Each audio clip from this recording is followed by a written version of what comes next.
Hello, everybody. How's everybody doing tonight? I am really excited about kicking this show off. This is the first actual hard launch for the Kyle Suggs Show. And I want to thank you guys for coming out. I put a lot of work into this, and I'm sure we're going to have some problems along the way. But I want to do this because I think I'm going to get better at it. And the reason is because there's so much stuff to talk about. I think a long form format in this particular format is going to be a good thing. So I have a bunch to talk about. If you've seen the actual advertisements that I put out there, let me give you a quick rundown of what we're going to talk about tonight. I have a guest on here as well. We're going to bring Marty on. But before I do that, I'm going to talk to you about the show, my thought of the show, how I want it to go. And I want to talk about some of the things we're not going to talk about, but we will talk about on other formats. Because we have something called locals that I'm going to talk about in a little bit here, which allows me to be a little bit more free and clear and keep this channel safe from the big clutches of big tech, if you know what I mean. So I'm also going to tell you right now that I don't shy away from biblical truth. Okay, this show is not going to be one of those kind of shows where I dance around those issues. If it is something dealing with the Bible and its relative, which probably will be because dealing with wokeism in this country, it's going to deal with some religious or spiritual truths that need to be addressed. Otherwise, we're doing ourselves a huge disservice. I think conservatives have, for many, many years, have done a disservice to the world by keeping their faith into themselves. And so I won't be doing that here, but it won't be an evangelical show per se in terms of biblical sermons and sort of thing. But I will not shy away from that subject when it does come up. Okay. I'm going to talk about myself, but I will do that after I finish this here. Then we're going to talk about a host we have coming on. His name is Marty Nalitz. We're going to talk to him for a little while and see what he has to say. We're going to go over the 3 reasons why I feel Trump will announce his 2024 candidacy early. I'm going to go over some pop culture wars. That will be a segment that I'm going to do going forward. Some things that are going on here. The Brittany Griner thing I'm going to mention quickly, but that wasn't part of my preparation. But I will talk about that briefly. I will talk about some other things too, dealing with Chris Pratt and Amazon Prime. And I'm going to talk about an historical story dealing with the Battle of Brooklyn and how America was almost defeated in the first month of the war, the Revolutionary War. And lastly, we're going to jump over to locals.com and we're going to actually spend the last half hour there answering questions, which, by the way, I will answer questions here as well. But we're going to do it over there where I can talk more freely, particularly about the Georgia Guidestones. That's going to be the lead in there as well. So a bunch to talk about. And as I'm doing that, I want to just say again, thank you so much for coming on. A little bit of house cleaning here. If you have any questions, please put them in the comments. People have been putting stuff in the comments for the past 30 minutes.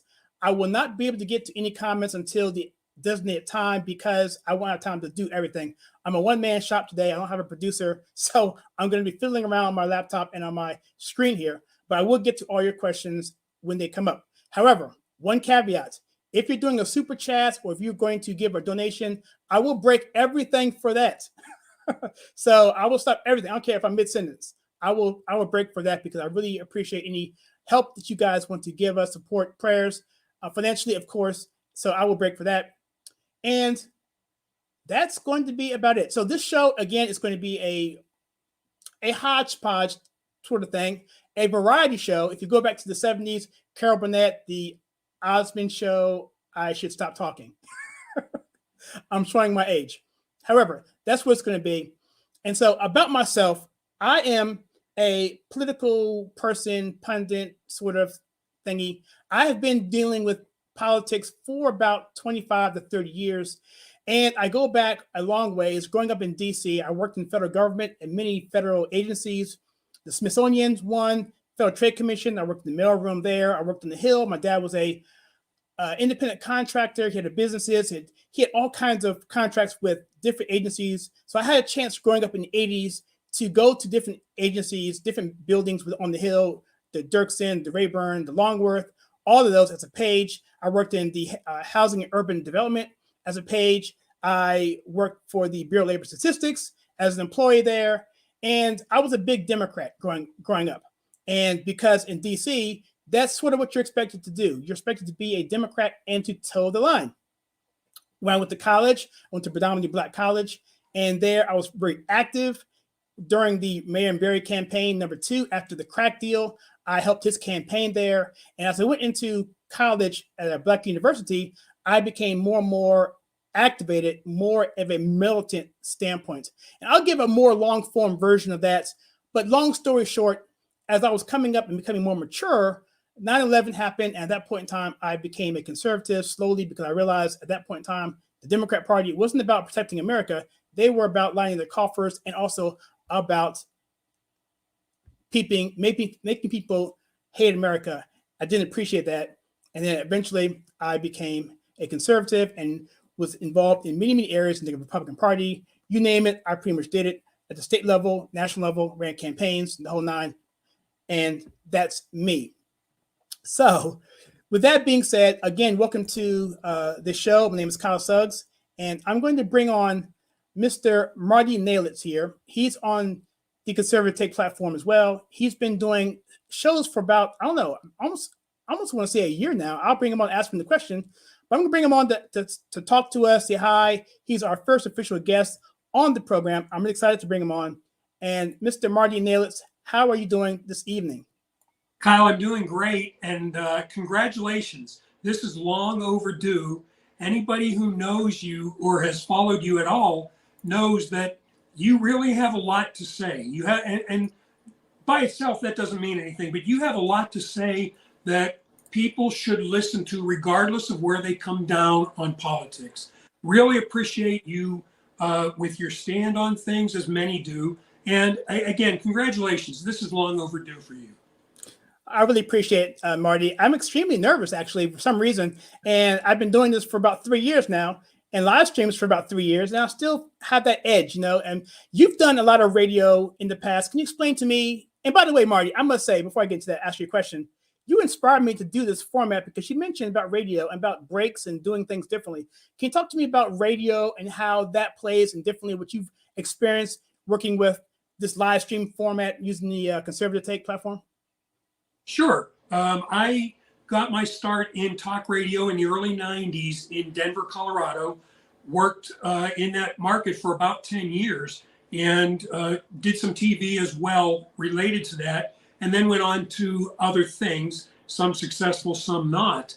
And when I got into radio, I've told you this, and people always laugh when I tell them this, I had never listened to talk radio when I got into it. I had no idea how it worked or what it was, and I started out doing a car talk show, then an overnight show, and sort of grew from there. And when you talk about, when you and I started talking, it wasn't quite a year ago, but when we started talking about me becoming a part of the Conservative Take platform, it's a different format. It is, because in talk radio, those of you that listen, you understand what I mean. It's very structured.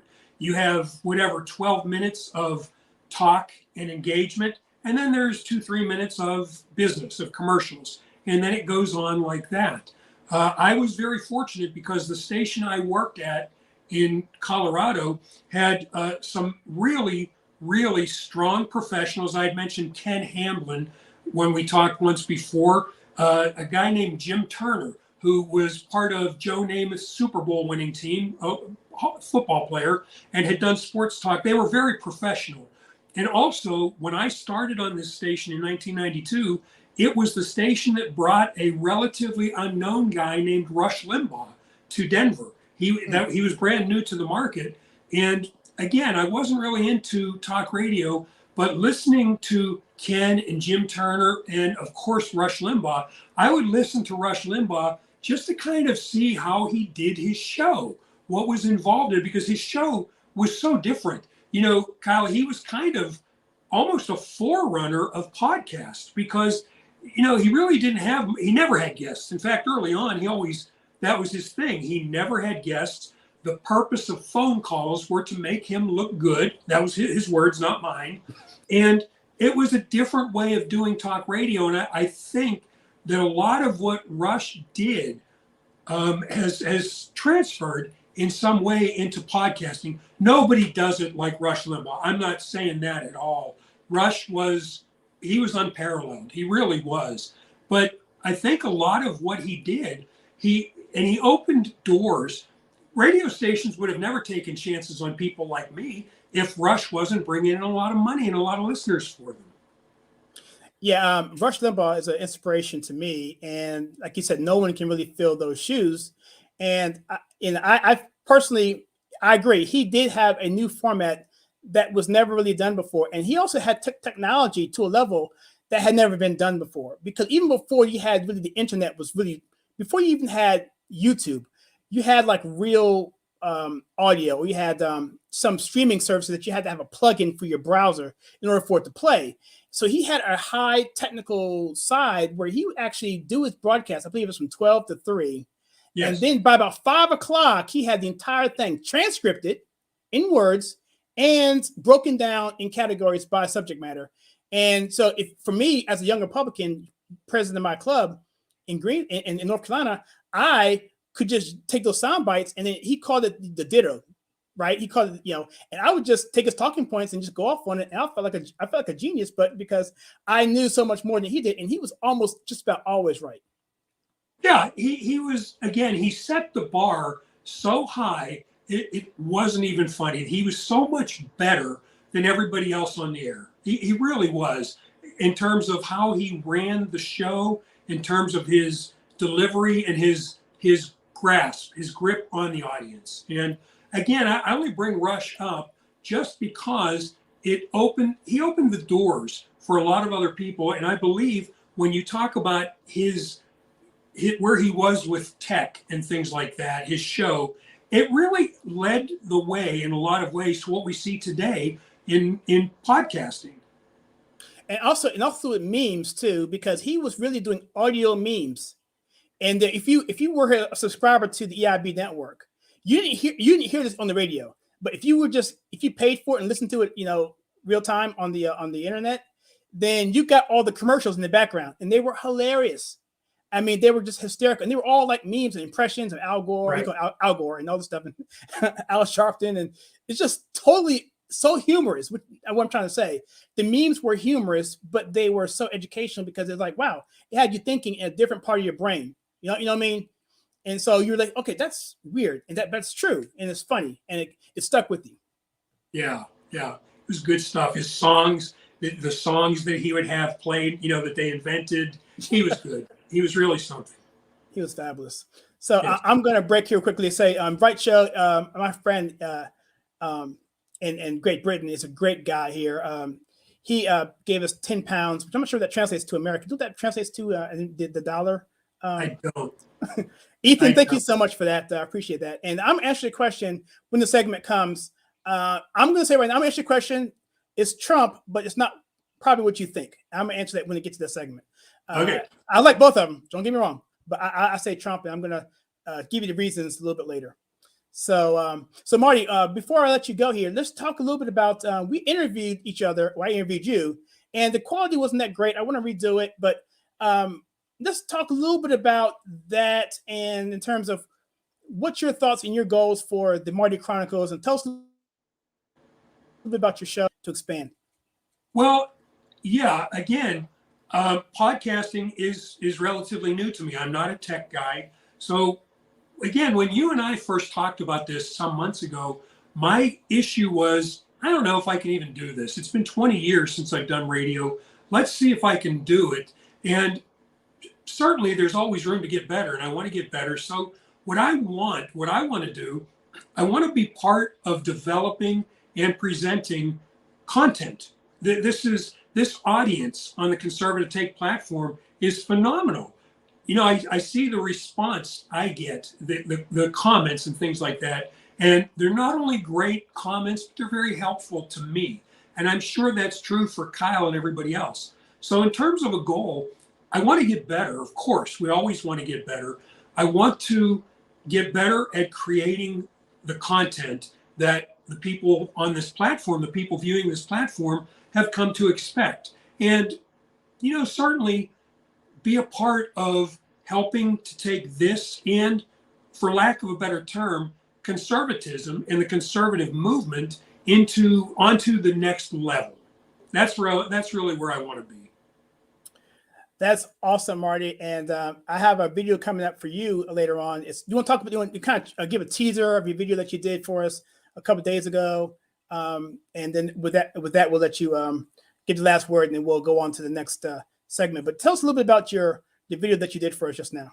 Yeah, this is not the Roe versus Wade one, right? This is, I think, the one we're talking about. You talked about Donald Trump, and my teaser on that was Donald Trump is the gift that keeps on giving, because so many things have happened in the past few weeks that are a result of steps that Donald Trump took when he was president. Certainly, the Supreme Court is one of them. But one of the things I bring up in there is completely unrelated to the court. And it's related to pharmacy stuff, medicine stuff, and it's a big, big deal. Kyle, I've had 8 surgeries in 3 years. And one of the things, anybody that's had health issues, you understand, you rarely know what you're paying for. You just rarely know. Well, because of something Donald Trump did a month before the last election, that's now going to start to become a reality. You'll be able to not just see what you're paying for, but you'll be able to compare it to what someone else might be charging for it. So a lot of good stuff. That's perfect, Marty. So with that, get the music going here. So I'm going to break here. Thank you so much for coming on, Marty, for that. And I'm looking forward to that video. And we're going to take a quick break here. And then we're going to come back. I'm going to answer Ethan's question as to who do I want, Trump or DeSantis, and the 3 reasons why I think Trump's going to announce his presidency early. So with that, guys, I will see you in let's do about a minute break, and we'll be right back.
All right, we are back, and I want to just thank you again for coming out here. And so I want to just talk about a little bit about what's going on with the election coming up soon, because in a few months, we're going to have a midterm election.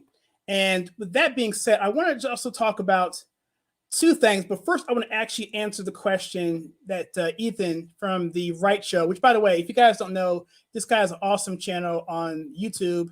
And I believe I'm not sure if you're on TikTok too, Ethan, or not. Just comment below. I'll let people know where you are. But definitely on YouTube. And he gets a lot of views. He's got views of over 1 million, I believe. And just an awesome young guy who's doing some cool things across the pond. And so shout out to you, Ethan. And to answer your question just right now, who do I prefer in terms of DeSantis or Trump? Well, I'm going to say Trump. And the main reason is because he never should have not been there. I'll leave it there. I'll elaborate more when we get to locals at the end of the broadcast here. But it's because I feel that he's still, I'm trying to say in a way it's not going to get me in trouble. Trump never should have left. Okay, I'll leave it at that. And so I want to continue that on, because just out of principle, just out of GP, because I don't want the other side to get that satisfaction. Okay. That's why I'm pulling for him, simply for that reason, mainly alone. I think DeSantis can do just as good a job as he can in terms of policy, America First policy. And ultimately, that's what I care about the most. And so with that being said, I hope I answered your question there, Ethan. I'm going to talk about this actual article here and somewhat. But this is actually a video that he came out with this I guess it was today or yesterday. And this is from the Gateway Pundit. It says, "This is happening. He's back. President Trump releases video of revamped plane, includes secret photos of Trump 24 flags in the background video." So I think it's pretty apparent that President Trump's going to actually make his announcements. And I think there are 3 reasons why he's going to do this. But before I do that, let me actually share with you this actual video. I'm not going to go through the whole video because it's 4 minutes long. It's too long to go through. I'm going to comment on this video here and talk about it.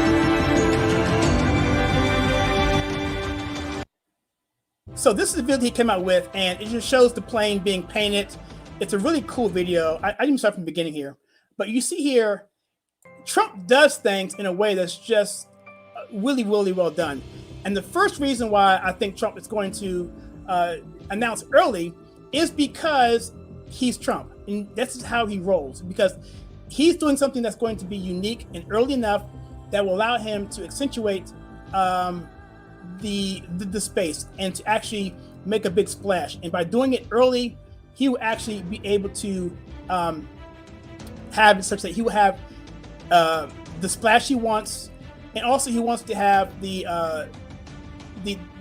unearned media that he's going to get from doing it. If nobody else is running at the time or announcing, then he'll have all the space to himself. And I think that's another reason why he's doing it. The second reason why I think he's going to be doing it is because he wants to actually raise money early. And by raising money early, the earlier you can do it, the better. And you have to declare, based on campaign laws, you have to declare what they call political action groups or some sort of campaign or exploratory committee in order to officially raise money. And so the quicker he does that, the quicker he can raise money. And the more money he raises in his coffers, the harder he will be to beat, and the less candidates he would have, like a Mitt Romney or anyone else who's a rhino who would try to run against him. Also, I think it also eliminate the actual controversy of DeSantis running against him. I don't think if Trump announces early that DeSantis will actually run in a primary against him. Not a sitting governor of Florida who's loved, for a president who could only last maybe 4 years because of the limitation of presidency. You can only go 2 terms, so he's already served 1. He only get 1. So I don't think that would be a good timing for DeSantis to do it. And not to mention, Trump has like a 40-point lead over all GOP candidates to begin with. And the number one reason why I feel that President Trump will announce early, and this is my opinion, but I think it's because of the January 6th committee. I think he wants to preempt any decision that they may have, because January 6th committee, their whole purpose of all of this is to prevent him from running again. They feel if they can convict him on something, then they can prevent him from running again for presidency because they fear him so much.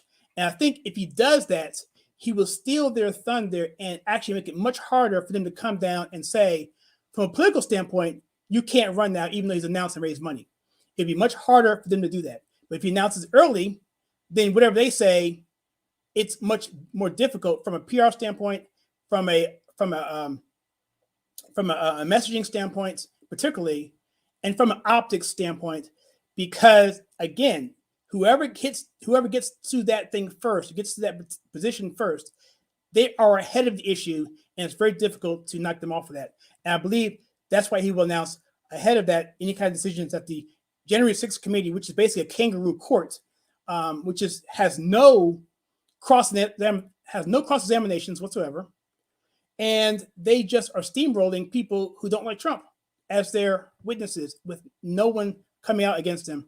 And so those are the reasons why I think that Trump will announce early. 1, because he's Trump. 2, because it'll raise money and keep people out of the fray.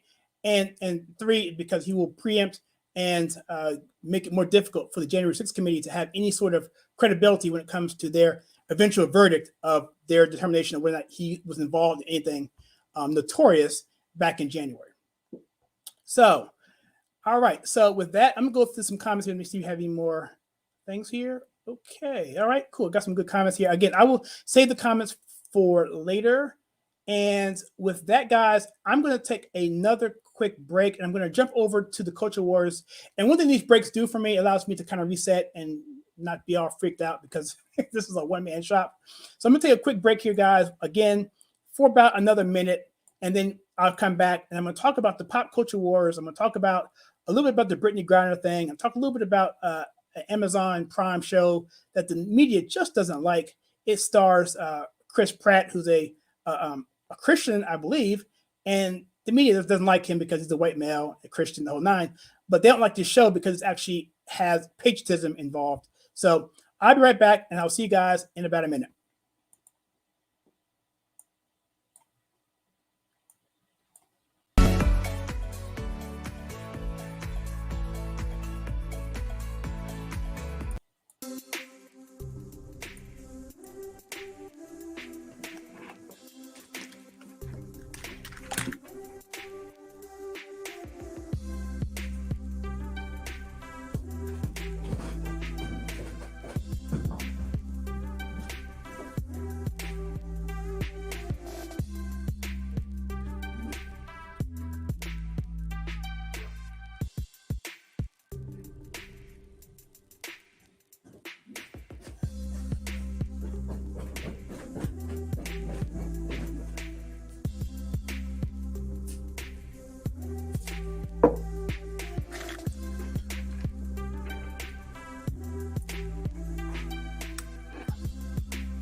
All right, we are back. Thanks everybody for hanging out with us again. In this segment, I'm going to talk to you a little bit about pop culture and what's going on there. What's actually happening is there is a pop culture war. And now let me just first explain to you quickly what that means by that. And what I mean by that is that the left, what they try and do the most is they try to infiltrate the hearts and minds of young people through the means of entertainment. Because the left's ideas, let's just be frank about this, they just aren't any good. They can't rationally explain any of their ideas.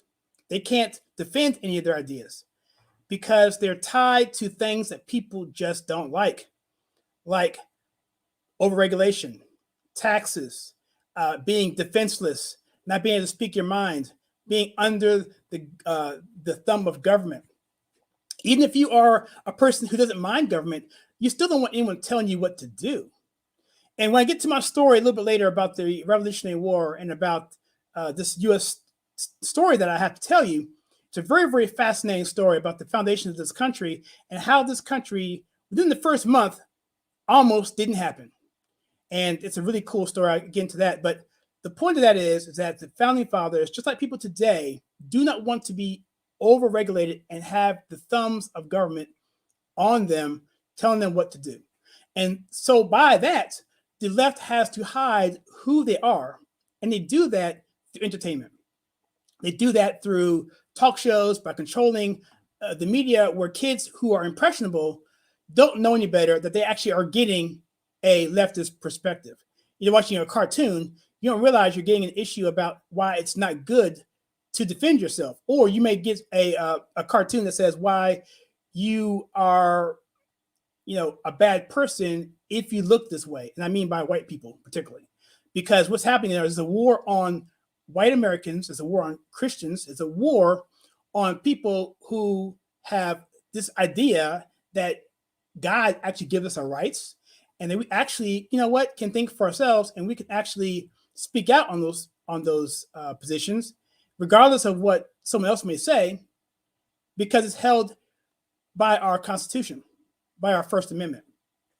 And so with the pop culture war, it really is a way to infiltrate these leftist ideas into society where it becomes mainstream, where we just accept it, okay? And I'll get way more into this when we get to our local section, our private section, our after show later. I'll say whatever I want to say at that point. But right here, we have an article from Outkick. And this is something that I didn't realize. This is a show on Amazon Prime, and it's called The Terminal List, and it stars Chris Pratt.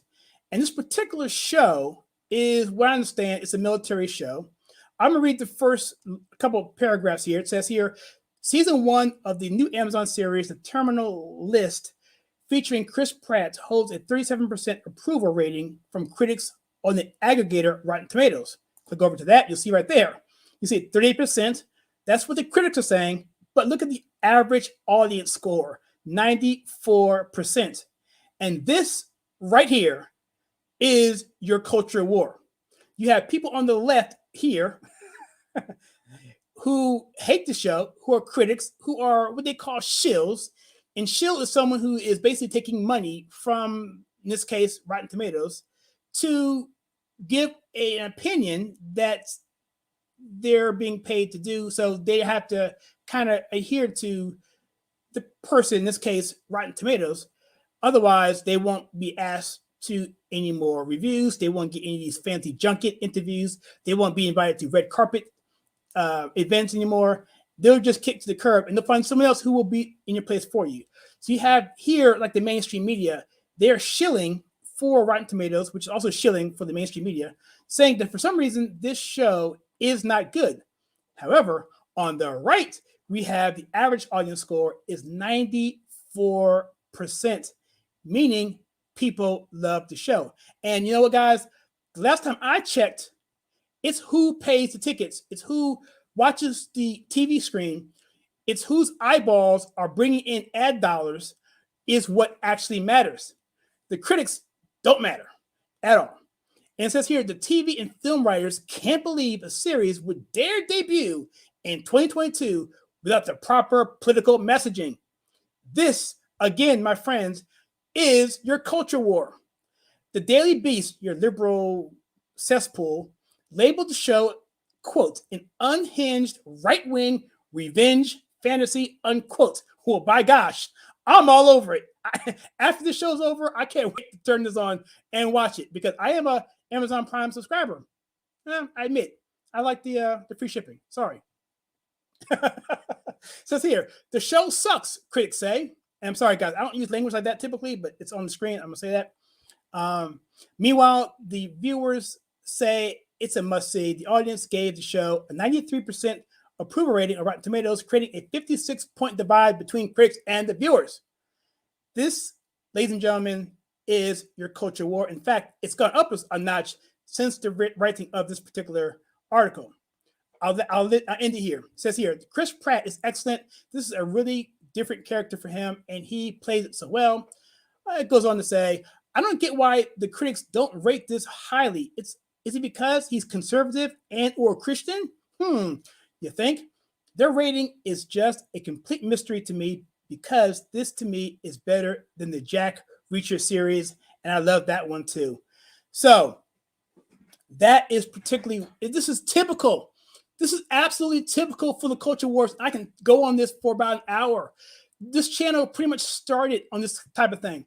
Our biggest video today, up to this past year and a half, was a video we did on Captain Marvel. And this is when I was just getting started on the channel. I said, you know what, Captain Marvel, why is Rotten Tomatoes taking the reviews off of this particular movie and not showing them anymore, even though it was getting bad reviews by the people? It's because people did not want a woke character in their series. And the shills at Rotten Tomatoes didn't want that. So they actually stopped all the critical ratings from the people, and it became a big controversy. And that video we did was like 10,000 views. It was incredible. I thought, wow, this is interesting. And so that is why, and I will not end the segment, but I will say this particular thing right now. The reason why this channel really came up was because of what Candace Owens mentioned to me, not to me personally, but to me in an interview that she was telling somebody. She was saying that we have to engage the culture war.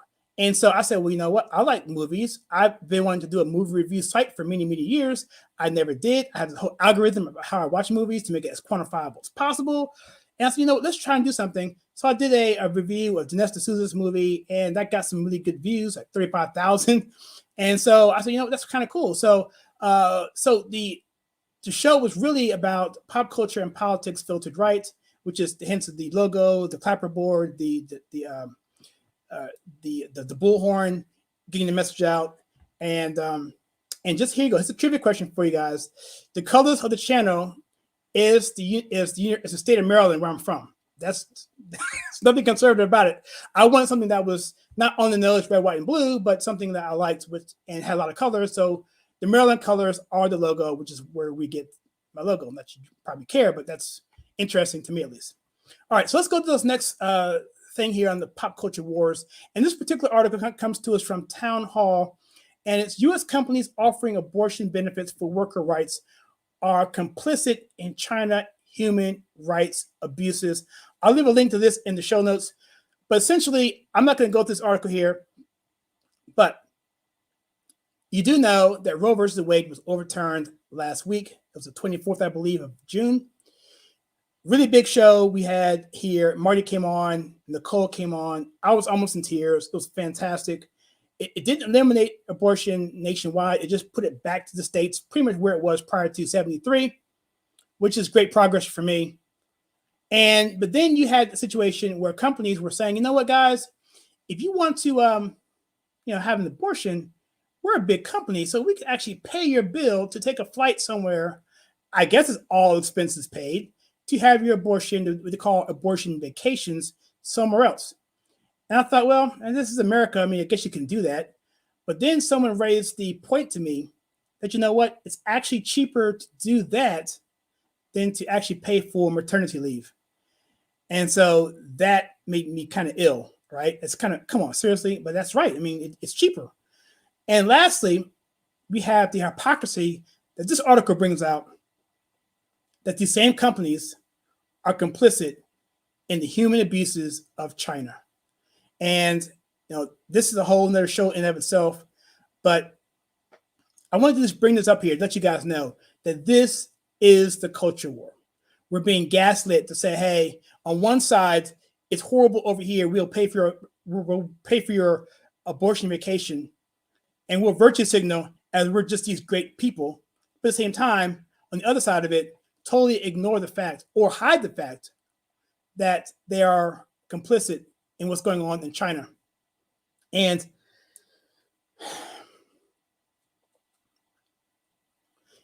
if you don't know what's going on in China, the human rights violations there, and for decades, I mean, this isn't the first time. I mean, I'm going to earmark this for later. Okay, I'm going to earmark this for later, but just go look for yourself, go see that, and then see this whole hypocrisy and how it's so important to see both sides of it, because we are really in a war here, and culturally, it's for the hearts and minds of our young people, and that's why we're here. That's exactly why we're here. All right, so let me jump over to the next segment here, and that's going to be, I had a break scheduled here, and I think I will take a break here. This one's going to be 2 minutes long, guys. This particular one, I'm going to actually talk about a point in history where America almost wasn't America. And it's a battle that happened within the first month of the war. And I think you'll find it very fascinating. And I'm going to set it all up with the screens and everything. It'll take me about I'm going to do 2 minutes here on this break. Set it up. I'm going to come back in 2 minutes, and then I will go over with you the Battle of Long Island, the Battle of Brooklyn, or the Battle of Brooklyn Heights, wherever you want to call it. All those names are synonymous, but it's fascinating. But also at the end of it, it also has a rescue that I believe God himself imposed on behest of George Washington as Continental Army to save them, to fight another day, and ultimately win the war and create the greatest country in the history of this world that has done so much more for other countries around the world, expanding freedom and showing an example of what human rights are supposed to look like when you have it given to you by God himself. I'll see you guys back in a little bit here, and I will see you then.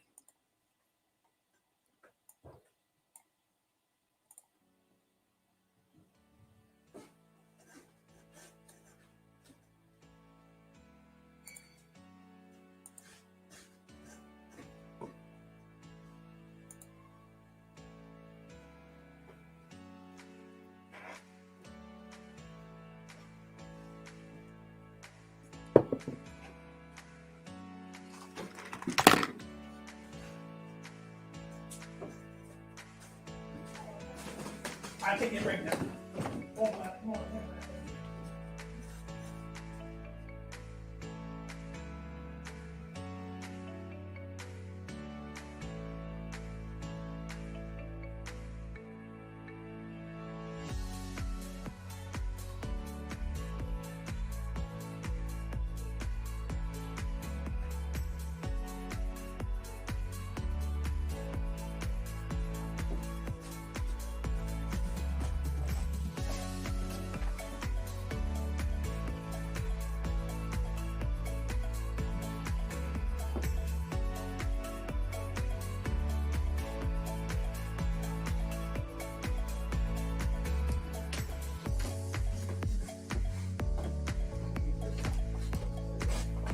No, I'm in my last segment.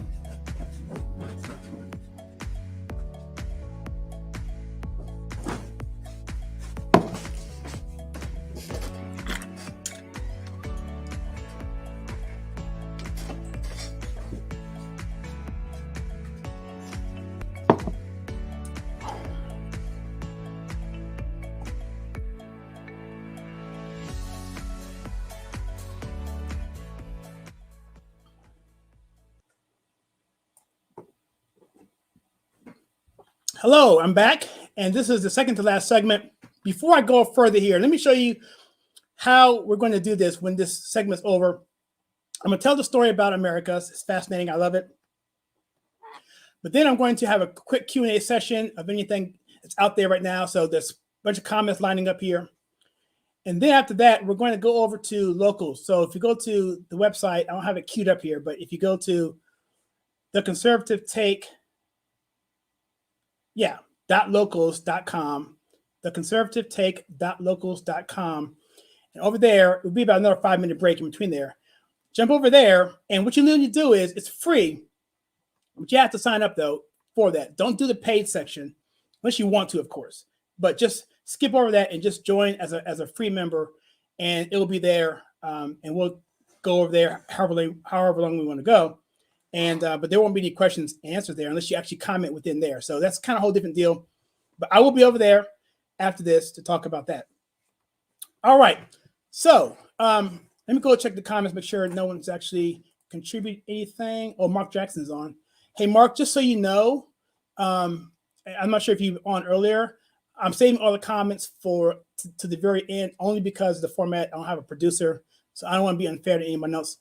Basically jumping in here to see if anyone has contributed, then I will definitely stop and do that, because that, of course, is awesome. And I want to make sure people are recognized as quickly as possible when you do that. Okay. So the Battle of Brooklyn, guys. So without getting too much into history, you do realize that America had something called the Declaration of Independence. Okay. We just celebrated the anniversary of that on July 4th.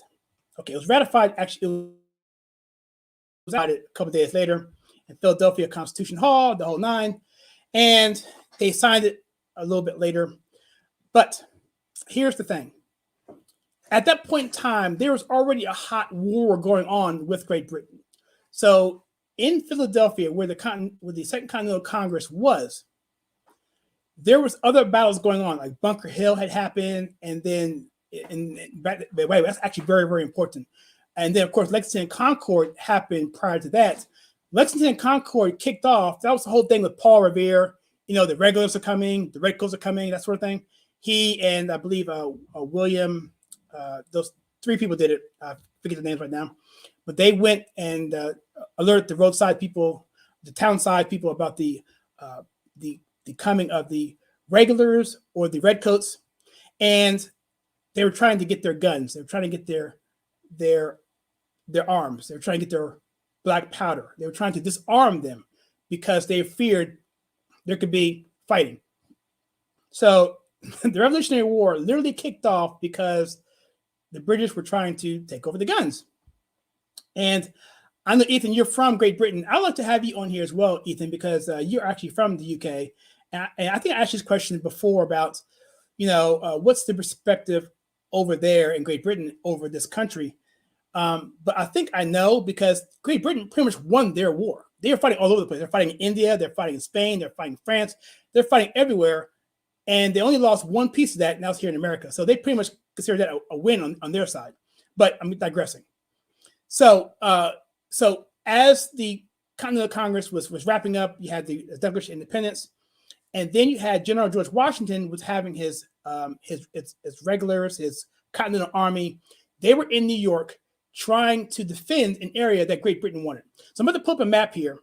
And this is actually a modern map of Brooklyn. Okay, so right here, see my icon here. Right here in the center is Brooklyn. So what you have here across to the south here is Staten Island, okay, 278. And this over here is the Verrazano Narrows Bridge, a really fun bridge to drive over if you ever get a chance to. And that's where that is. across here you have New Jersey over here, and over here you have Manhattan, Lower Manhattan here with the Twin Towers stood, and then you have Long Island, which is basically Brooklyn, Queens, all that going all the way out to the east. So the battle took place for the most part right in here, and this map here is going to be a lot better for you to look at. That's the same map, but this is contemporary. Contemporary of the time. And what you'll see here is red, which would be the British movements, and then the blue would be the American movements, or the Revolutionary Army or the Continental Army. And then you have green here are the actual roads there that were there at the time. And this is the movements of what was going on. Let me see if I can show you a little bit more here, if I can spread this out. So I can do this because this is more here going on. Spread this out. Okay, can you see that? All right, that's much better. All right, so here's the thing. So back then, George Washington, as a military commander, he had been in a couple skirmishes in the French Indian War. In fact, he was the one pretty much responsible for kicking off the French Indian War. So he had a limited amount of experience. It wasn't all of that, but he looked at military as being someone like the British regulars. He wanted his army to look like them. In fact, George Washington wanted to be a commissioned officer, and he never was. And so you have here, his position was to defend off this area here. And down here in Staten Island, number one, you had the British fleet pushed across Staten Island over the Verrazano Bridge, Narrows Bridge area, where in modern day area, launched their base of operations, split their armies, and came up to the northeast here, and then to the northwest here, and to the northeast here. And so this was their plan of attack. So if you see, number one first started, number two and number four was the primary areas that George Washington was looking to defend against. However, General Howe, who was the equivalent to George Washington at the time, George Washington was over all of the Continental forces. General Howe was over all of the British forces. He was over Cornwallis. He was over all those guys. He was the main guy. So he had these guys split up, but he did one more thing. The locals actually had a pass or an area of land called the Jamaica Pass that George Washington was not aware of. And what he did was he took advantage of that, and he outflanked George Washington by coming out here to the left, here, to the right here, to number three. This here is the beginning staging area of what they call the Jamaica Pass, which was an area in which George Washington was going to be in some serious trouble and almost, like I said before, lose the war before it even started. So as the fighting began, you had these two flanks here engaged, and there's some heavy fighting there, and things were going okay, but they were still being overwhelmed.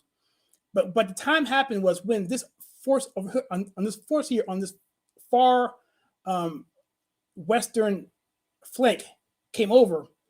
They got to the position where they were actually what they call outflanked the American forces. And what outflank basically means is that you have someone coming around your back and you can't see them. So you're having to fight from your front and from your back. And the only way to do that is to split your forces and have them facing against each other to prevent them from overrunning you. Because once you have someone coming on your flanks, the only thing you can do is die or run. There are no other options. Being outflanked, even in the Civil War, is like a horrible place to be in if you're a soldier. And it causes people to break and run because it's terrifying. And the British forces, I would be remiss to say this, not to say this, were the most formidable force in the history of the world to that time.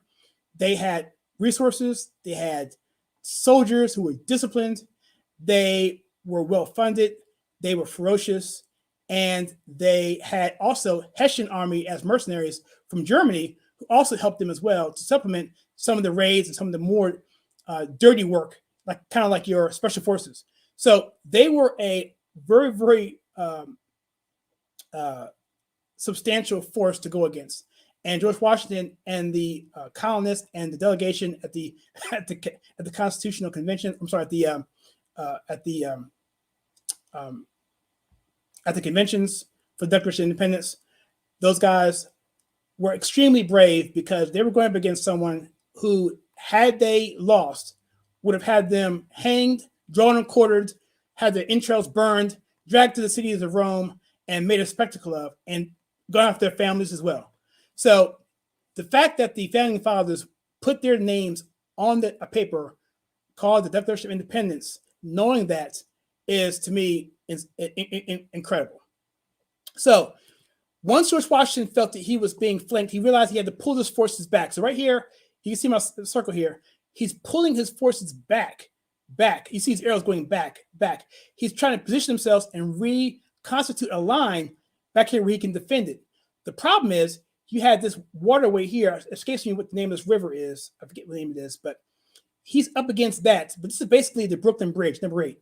So he's up against water, and he has no way to get off that island without being detected and without being killed.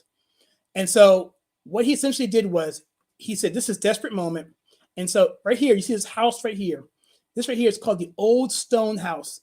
And what he did was, he found a small group of people to go on a suicide mission, a literal suicide mission, to push back and to prevent, not necessarily to stop, but just to a way to prevent them from going forward so they can protect the rear guard as they retreat. Otherwise, everybody would have died. This is very similar to what happened in Gettysburg, the 1st Massachusetts, on the center line on day 1, where it was like 500 people going up against 10,000 simply to buy time so that the army could patch a hole and prevent them from being overrun. That could have been the end of the war on day 2 of Gettysburg if that kind of heroic action did not take place. It happened right here at the Old Stone House. It worked. It was brilliant. Those people who did that died or were captured or worse. And so at that point in time, he was okay, but he was still surrounded. And so what happens at this point? He's in a serious trouble. General Howe decides, instead of attacking George Washington in this fortified position right here on Brooklyn Heights, right here, he decided to stop the attack. Stop the attack? Why would you stop the attack now? You have these rebels who are in full retreat. They had a suicide mission to prevent them from being totally overrun initially, just to allow them to reform lines against a river that they can't cross in broad daylight, and we're going to stop the attack right now and not win the war right then. Why did General Howe do that? There's many controversies as to why he did this. And there are 2 major things, and this is what I want to get to in my overarching lesson here. The first reason was because he was afraid of having losses. He didn't want to lose any men he didn't want to lose. Because at this point in time, it's still fresh. There wasn't a lot of bloodshed at this point. There was some, but there was one particular battle that the Brits won, but took a heavy toll. And that was the Battle of Bunker Hill. And Howe recognized then that, yes, you can take a fortified position and win it, but you have to do it en masse. Similarly, the way General Grant did in the Civil War. He amassed his forces against people in entrenched positions and took heavy losses, but ended up winning the battle through attrition. Howe did not want to do that. He said, you know what? The lesson from Bunker Hill prevented him from doing that. Now, here's the thing. America lost Bunker Hill. They took a lot of losses. But here's the thing that I like to look at. Even though we may have lost Bunker Hill, it's a good argument to say that without Bunker Hill, without the sacrifices there at Bunker Hill, just like at the Old Stone House, that there probably would not have been a win at Long Island, at the Battle of Brooklyn. Because Howard said, you know what? I don't have the memory of Bunker Hill in my mind, so let me just go ahead and just attack them and end it now. But he had that because the sacrifices that were made by the other patriots prior to that, like a month earlier. So he waited. And he decided to do what we call a siege, which basically means hunker down, we'll surround you, we'll tighten the noose slowly, and eventually you'll starve and you'll figure out we can't win, and we will quit. The only way to do a siege and win it is to get reinforcements. And George Washington didn't have reinforcements. So it was a done deal. The war was over. Nice try. We're in August 1776, the 27th, which is a little bit over a month of when the Declaration of Independence was signed. So about a month and some change after the Declaration of Independence, the war was over. America lost. George Washington was going to be hanged. He was going to be embarrassed. They were going to take all of his soldiers, put them in prison camps, made them slaves, or impressed them to the Navy. And it would have been a total humiliation, and America never would have existed. But something funny happened. George Washington was the kind of guy who didn't take no for an answer. He was brash. He was brave. And he was the kind of spirit that I think Americans today could learn more about. George Washington was really the first American action hero. And I can tell you other stories about him getting shot at, holes through his jacket, and doing things of insane heroism. Because George Washington felt something called, he felt that he was, this is a word I'm looking for, I can't remember it right now, but it's a word dealing with that God was going to take control. He was going to be in control of everything, and that he was going to be destined to be successful. So that was his take on it. And in doing so, he said, you know what, guys, we're going to actually do something that never been done really in the history of warfare, and that's to retreat, organized retreat. He's going to take his boats. He's going to get his rabble runners from John Glover. He's a guy who helped him cross the Delaware River later on. This guy, John Glover, rallied up some boats. His Marbleheaders take and through the cover of darkness, remove the army off of Long Island onto Lower Manhattan. But the problem is, it is a slow move. It takes all night. Providence. The word I'm looking for is providence. George Washington believed in providence. And in doing so, when you try to move a huge army of troops, it's very difficult to coordinate. You don't have Twitter. You don't have walkie-talkies. All you have are people on horseback who are riding back and forth to give messages. And sometimes those messages aren't conveyed a certain way. Sometimes they get killed, captured, or whatever. And it's hard to coordinate big armies, especially at dark. In fact, it never really ever happens. We see pre-Civil War fighting at night. It just doesn't happen. There are certain laws and rules to warfare at this time. You don't run away, you surrender, you wave the white flag, and you're a gentleman, and you end it a certain way. George Washington didn't play by those rules, and neither did the Americans, because they couldn't. They were trying to win the war, and they tried to win any way they could. So what happened? So as they're moving through the night, and they had to be quiet, because, you know, if Howe found this out, he could just take his ships off of Staten Island, run up to Manhattan, and then that would be it. It would be over. So he had to do it quietly, secretly. And so as it came time, he had about 3/4 of his people across. He didn't have them all yet. He had to have them all to make it successful. Daylight was coming. And if daylight had come up, it would have been over, because Howe would have spotted him easily. He would come over there and he would have captured it, and he would have surrounded them, and that would have been it. But something miraculous happened. Some people say it was a coincidence. I think it was absolutely an act of God. And what happened at that point in time, right when the darkest moment in American history happened up to that point, and probably one of the darkest moments in the history of America, even more so than even today, because America was about to be over, a heavy, super heavy cloud of fog just came right down from heaven onto that particular area where the Brooklyn Bridge is right now. You couldn't see your hand in front of your face. People were running into each other. But that cover of fog is what George Washington needed for several hours later in the morning to move the rest of the troops across onto Manhattan Island and to be safe. And once they were across that particular body of water, the fog lifted. This is documented in a book called 1776 by David McCullough, and you can find it in other places too, but David McCullough really documents this very, very well in a really cool manner. and check that book out for yourself.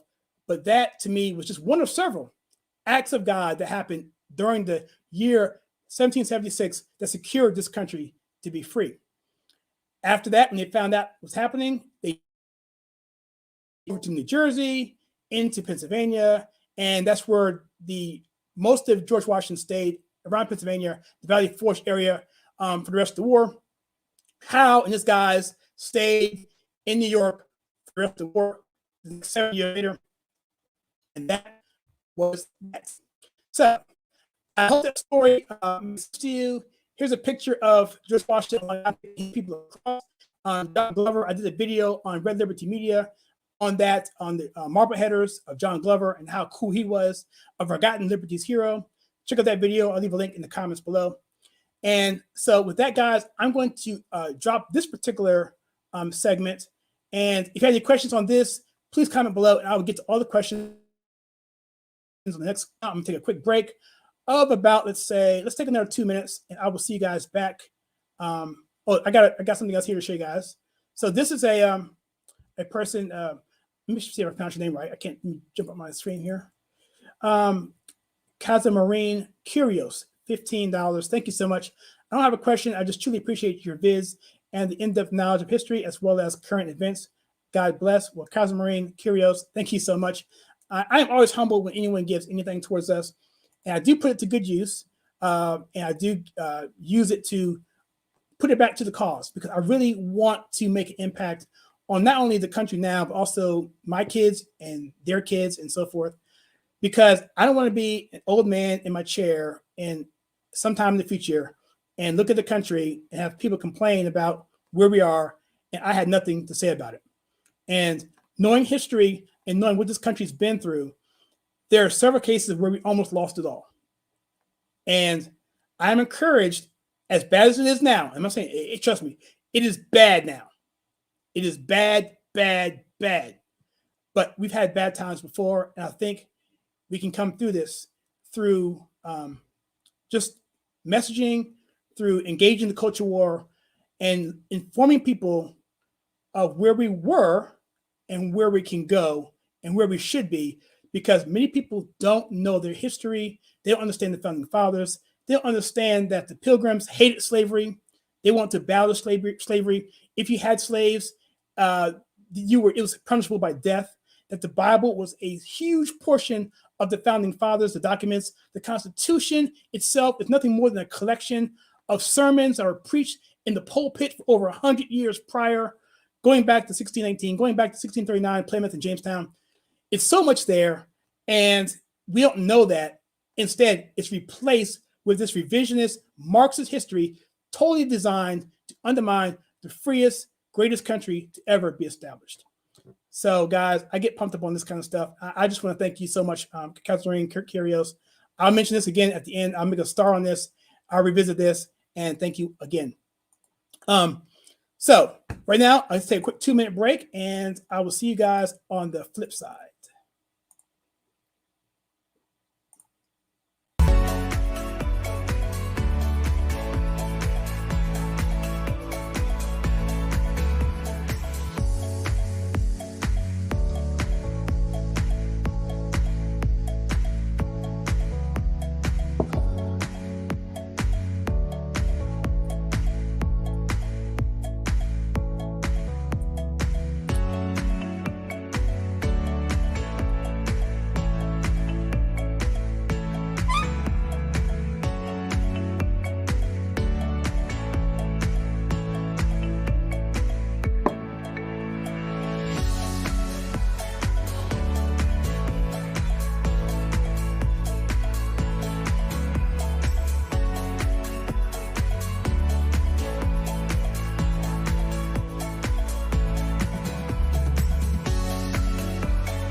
All right, we are back, and this is the Q&A section. I'm going to go through all the questions here, and I'm going to take as much time as we need to go through that.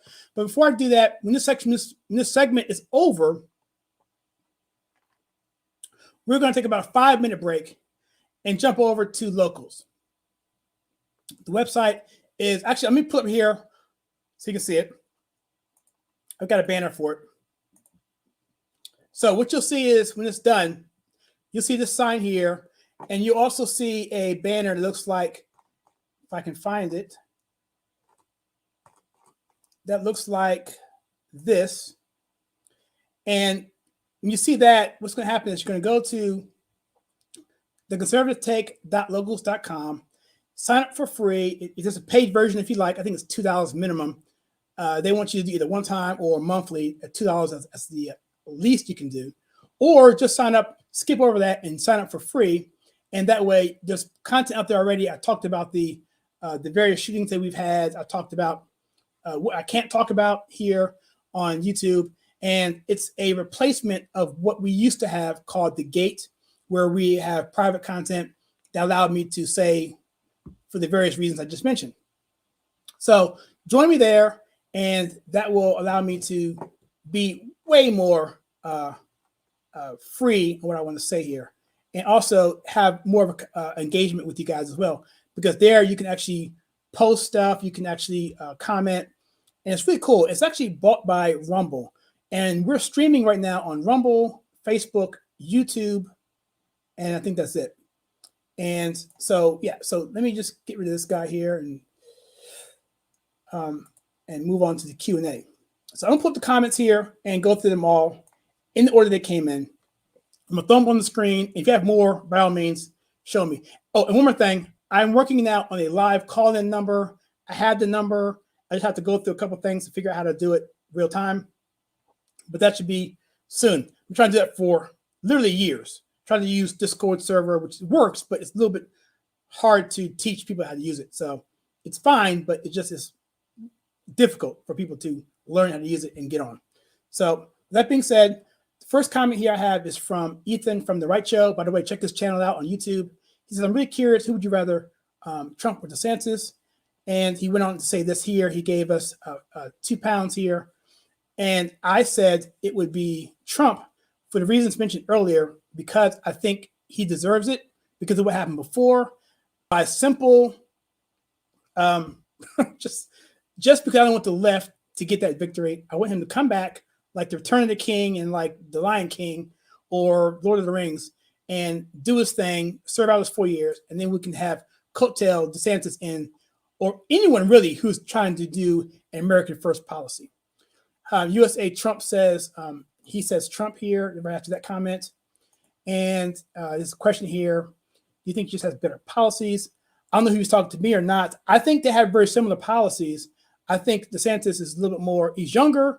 He's more, I don't know. I mean, I think they're cut from the same cloth. And I don't have any preference in terms of policy-wise. But I want Trump to get in for the reasons I mentioned before, because I think he never should have left to begin with. All right, so sounds good. Thank you for that. And Kirsten Miron, thank you so much for your $15 there. I really appreciate that. And she says, solid rationale, and I pray you're correct. I hope I am. I tend to look at things so logically and not less emotionally, but I think this is a little bit of both. So I don't know if it's going to teeter more on emotion or logic, but we'll see. The Democrats, they really are interesting. Let me go back on what I said before about the reason why I think Trump's going to actually announce in 2024 his camp. The three reasons why I think Trump's going to announce early for running for 2024 are because, one, he wants to raise money early. Two, he wants to exclude anyone else from running against him and have all that stuff to himself. But the third reason is because I think, this is my opinion, is because he wants to get out there ahead of whatever the January 6th committee says, because the whole point of that whole committee is to prevent him from running, because they put together a kangaroo court with no cross-examination. They have witnesses on the stage on the stage there, obviously giving fabrications of the truth.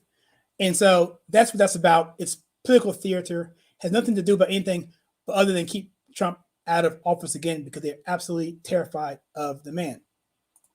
Mark Jackson. I consider Mark Jackson part of the conservative take. He's been a very loyal viewer. He's actually one of our moderators on YouTube. He keeps all the trolls out. He does a good job of that. He says here, this is from our last segment dealing with the pop culture war, dealing with the terminal list on Amazon Prime. He said the first 5 episodes are great, and I'm looking forward to seeing that. It's pretty violent, but I don't care if it's realistic and good and patriotic. I'm all about it. You know, I saw Top Gun Maverick. I thought it was wonderful. No political messaging. It was just sit back, eat your popcorn, drink your soda, have fun, enjoy this country, enjoy fast flying airplanes, right? And it was just great. I thought it was great. Mark goes on to say here, he says, and yes, like Pratt before, talking about Chris Pratt, I didn't think he had that acting range. He's killing it in that show. Yeah, I didn't watch him. I think it's on Parks and Recreation, I believe. And of course, I saw him on the Marvel stuff, the Guardians of the Galaxy. I saw him on the Jurassic Park. And you're right, he played some of those similar roles there. And I'm curious to see how he plays in here. I don't know what his role is, but I'm interested in seeing it now. My curiosity is definitely up. Okay, reading the title of the article, all I see is NBA. Did I do something wrong on that? I may do something wrong on that. Well, let's talk about NBA. Let's talk about Brittany Griner here, because Brittany Griner is a WNBA player. She one of our most popular videos is on Brittany Griner. It hit like 10,000 views, almost 5,000 overnight. I was like, wow, this is incredible.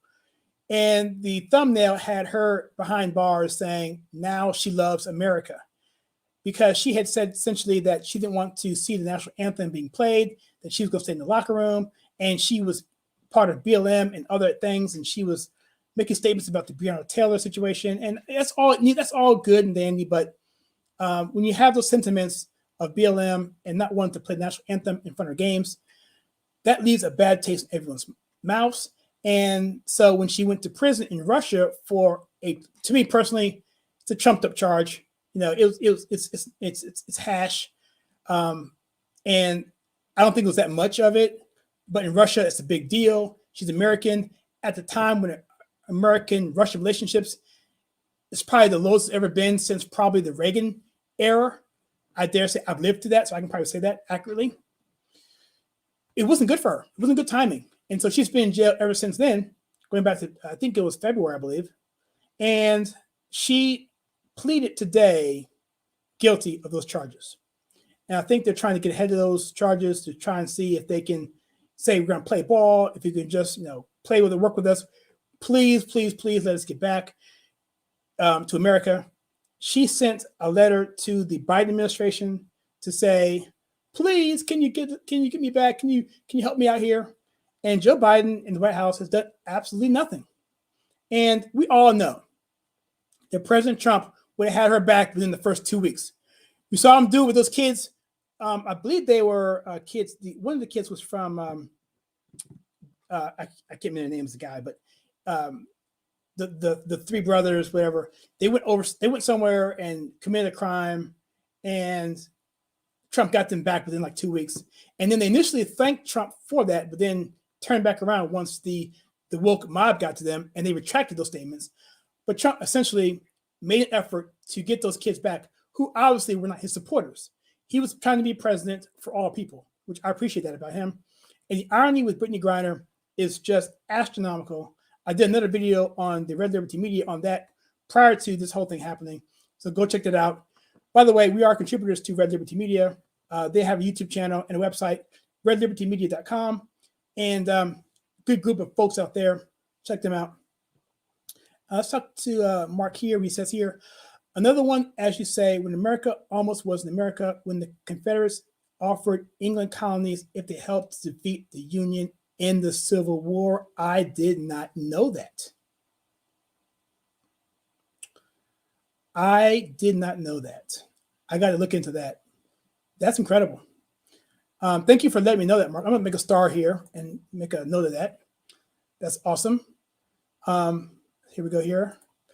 See, basically invited English rule back.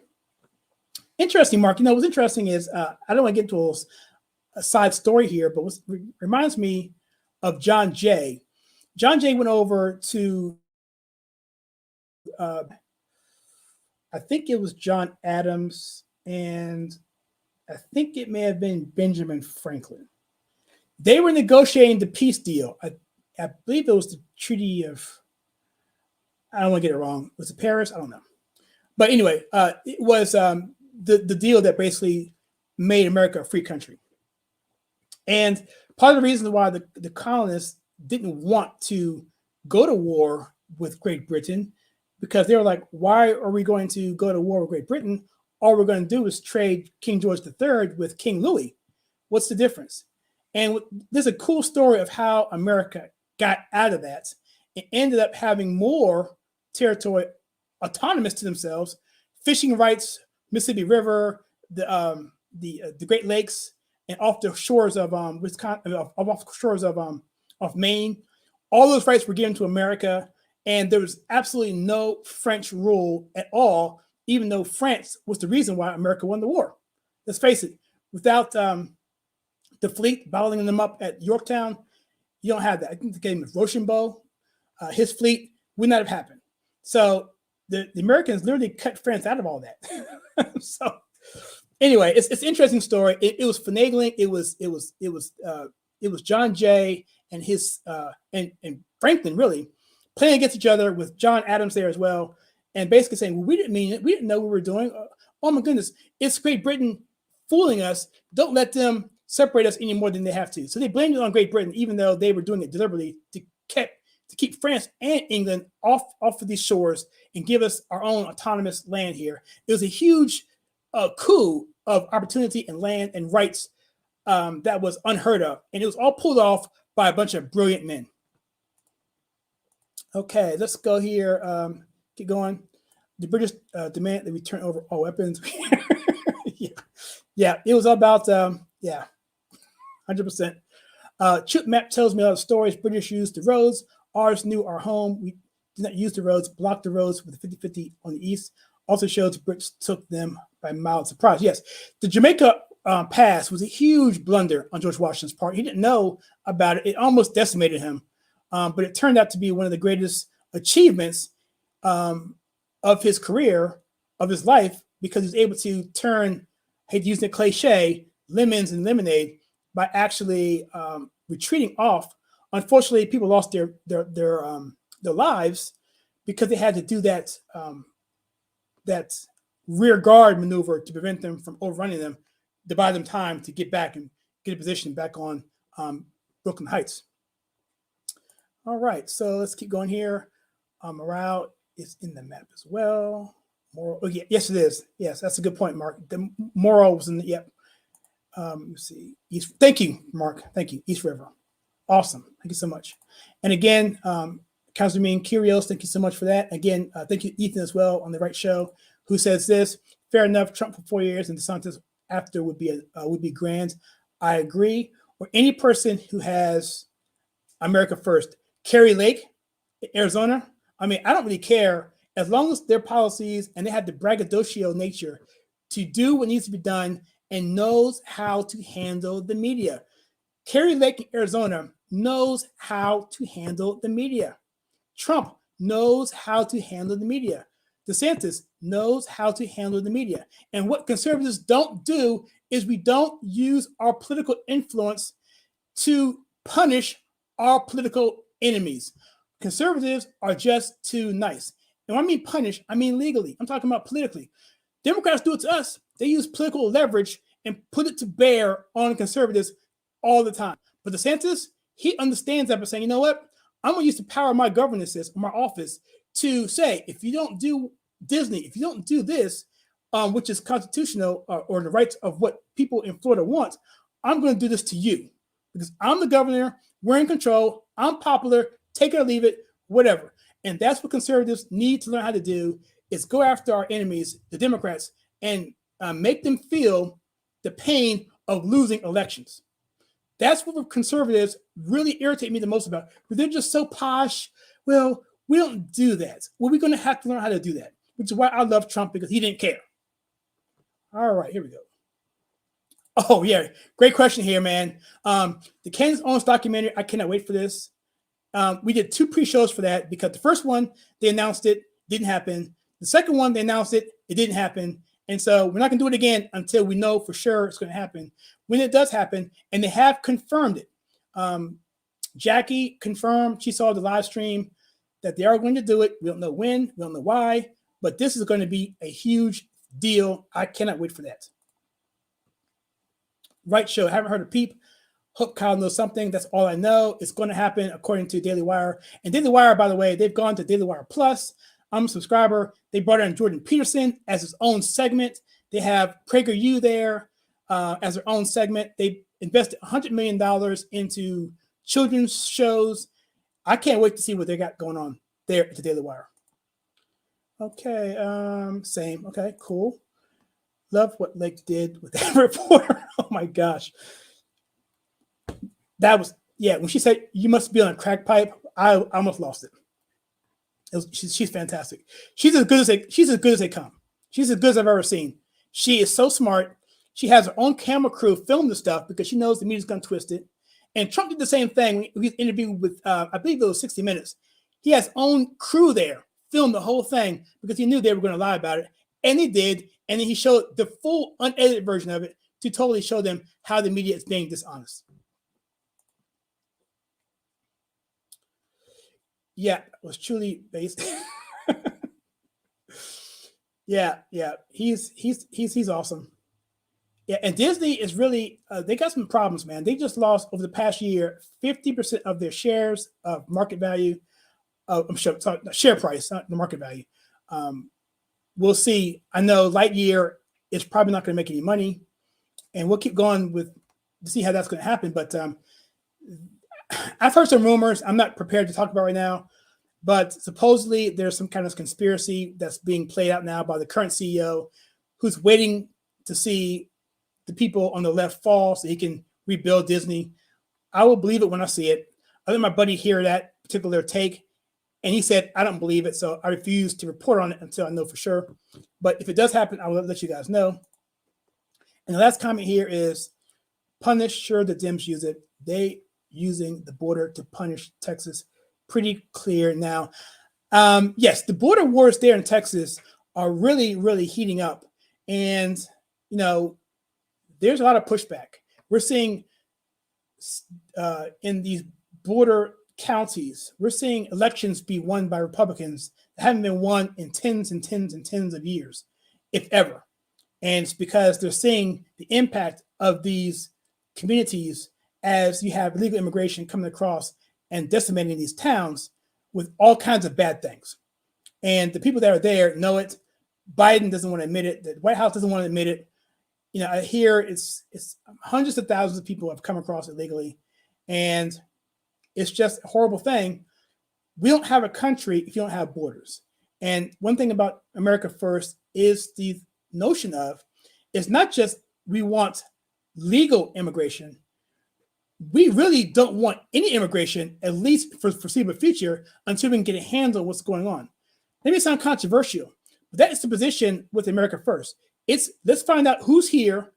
Let's get them situated legally, because personally, the Supreme Court still needs a rule on naturalized citizens. And that whole thing it's a political football here and there. But let's get a handle on that, find out who's here. Let's get the ones who don't need to be here out of here. And then we can talk about bringing people into this country on a merit-based system. That's what I mean, okay? Because just bringing people in who have nothing to offer this country is not what we're about. We want people who are going to be here, who love this country, who are going to work for this country and provide for this country and be part of our melting pot.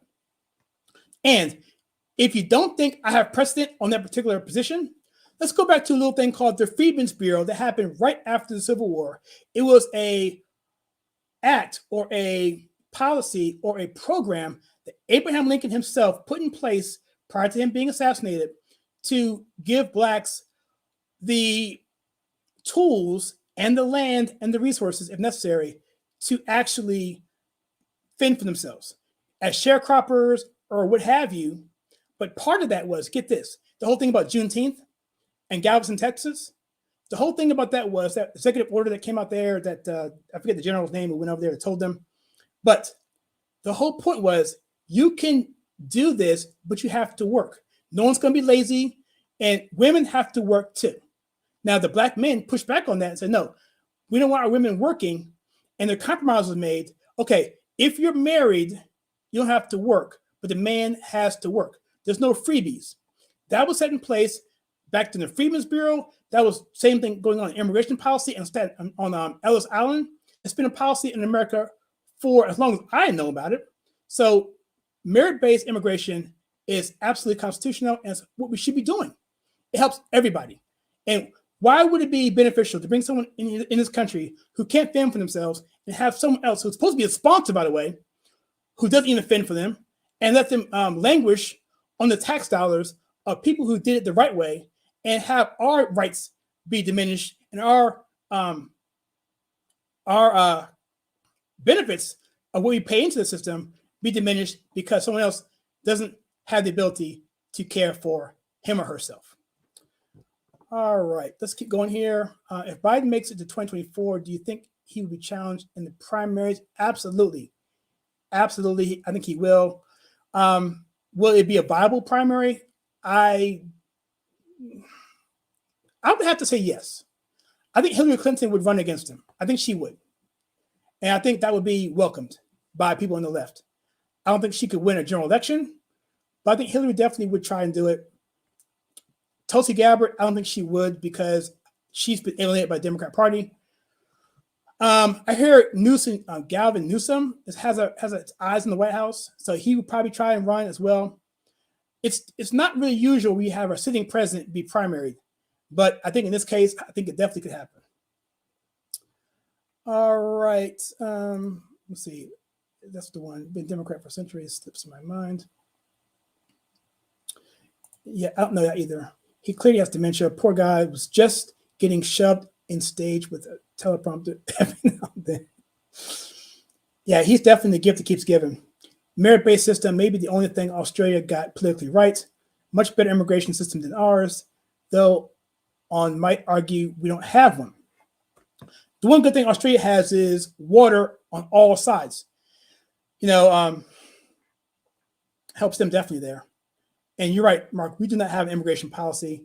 And if you go back and look at some presidents in the past, a lot of them are Democrats. Their positions they took on immigration were ruthless. Go back and look at what presidents in the past have taken a position on in terms of immigration. It's ruthless. And it was about America first.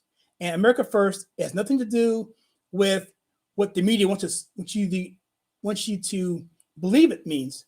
All it means is I value my home, my family, my house, my county, my state, my district, my country first. That's it. You know, why am I going to care about someone in Pango when people here are starving here in America? It's common sense. I think people get that. Everyone here has a house or an apartment or a shack or a tent or somewhere you live, and it probably has a door.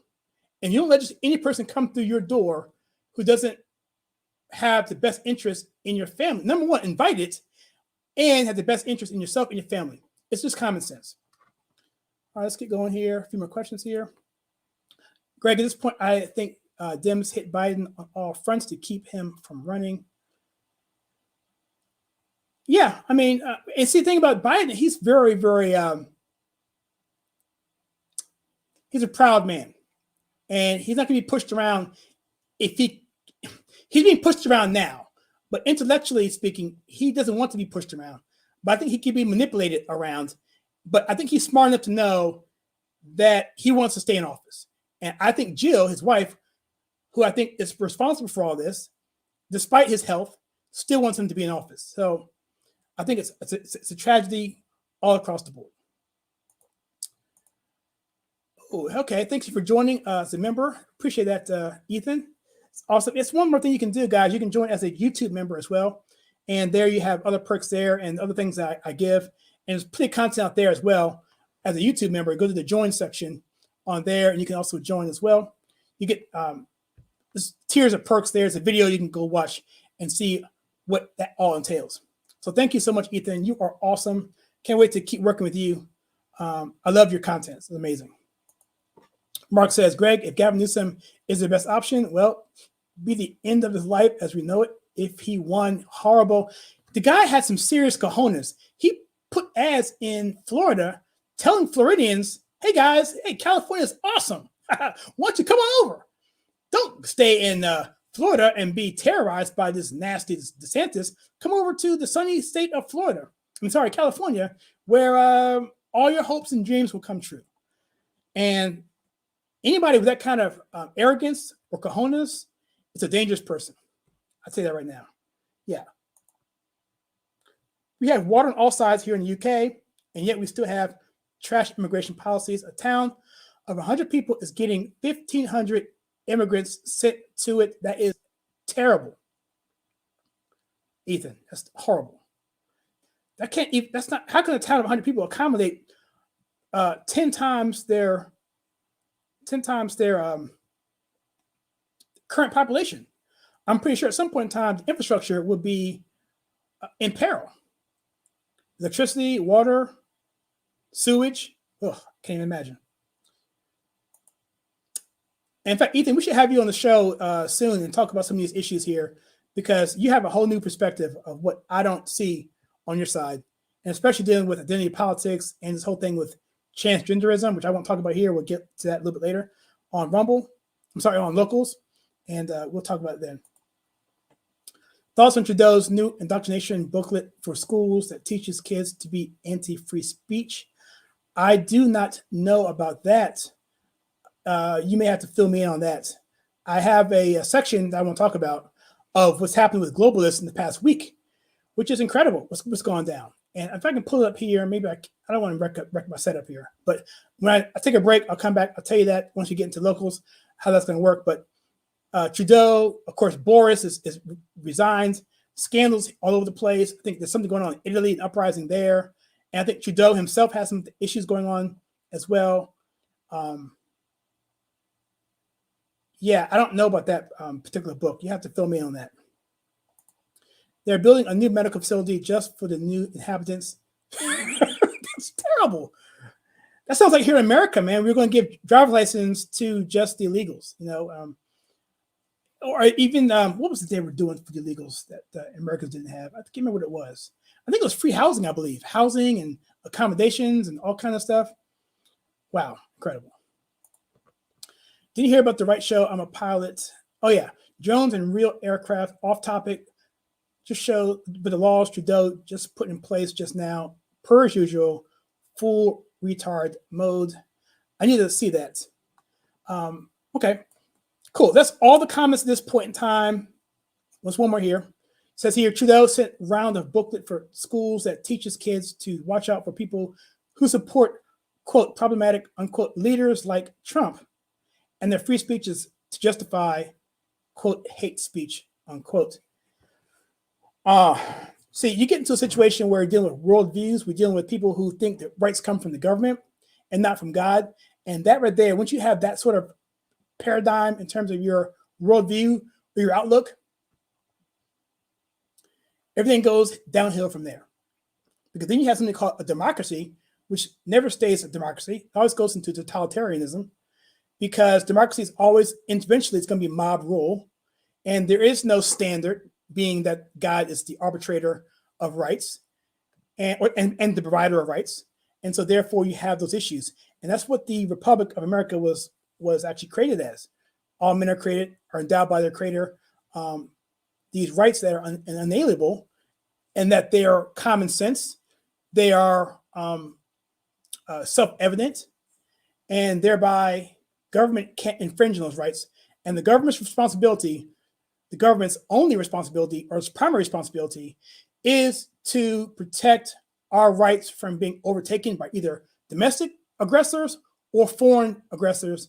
Either way, that's the government's role. Okay, so looks like you might have a new subscriber there, Ethan. I think Mark's going to come over and take a look at you. Mark, you're going to love his content. It's some cool stuff. Newsom's ad said he would entice liberals to leave Florida for California, which would not be a bad thing. Secure Florida as a red state instead of a swing state. Yeah. entice liberals to leave. Oh, I see what you're saying. I see what you're saying. Huh. Yeah. Yeah. I guess what I'm saying is that the gravitas that this guy has. That's a really good take there, Capital J. I'm looking at it differently now. Yeah, I like it. My mind has been changed. Because we know good and well that people who love Florida and DeSantis aren't leaving, right? So only those ones who are brainwashed say, oh, you know what, Gavin Newsom, he might be right. No, I'm going to leave. Yeah, I'm going to leave my low tax base. I'm going to leave a whatever, and go there. Okay, fine, whatever. We're the government, and we're here to help.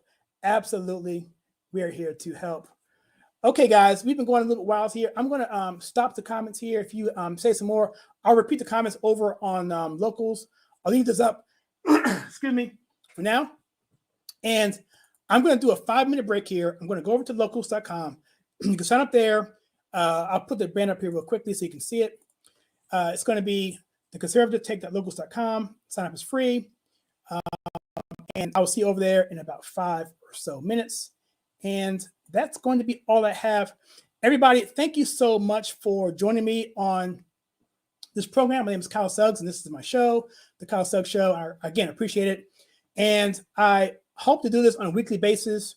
Hopefully the prep time won't be as high as it is today, but I have enough infrastructure in place to do it again more rapidly. And that being said, some more comments here. Okay, dinner for the kids. Okay, cool. Awesome.